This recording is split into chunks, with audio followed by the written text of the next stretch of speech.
شروع اللہ کا نام لے کر جو بڑا مہربان نہایت رحم والا ہے۔ جب آسمان پھٹ جائے گا اور اپنے پروردگار کا فرمان سن لے گا اور یہی اس کے لائق بھی ہے، اور جب زمین ہموار کر دی جائے گی اور جو کچھ اس میں ہے وہ اسے نکال کر باہر ڈال دے گی اور بالکل خالی ہو جائے گی اور اپنے پروردگار کے ارشاد کی تعمیل کرے گی اور اس کو لازم بھی یہی ہے، تو قیامت قائم ہو جائے گی۔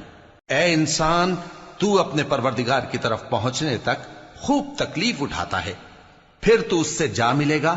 اب جس کا نامہ اعمال اس کے داہنے ہاتھ میں دیا جائے گا اس سے حساب آسان لیا جائے گا اور وہ اپنے گھر والوں میں خوش خوش واپس آئے گا، اور جس کا نامہ اعمال اس کی پیٹھ کے پیچھے سے دیا جائے گا تو وہ موت کو پکارے گا اور دوزخ میں داخل ہوگا۔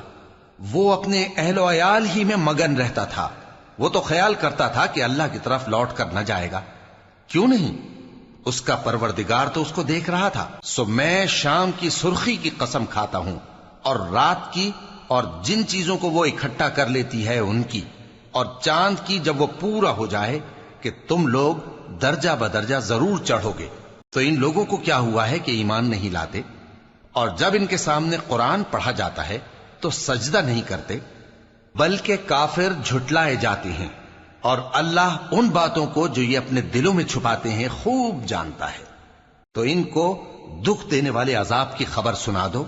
ہاں، جو لوگ ایمان لائے اور نیک عمل کرتے رہے ان کے لیے بے انتہا اجر ہے۔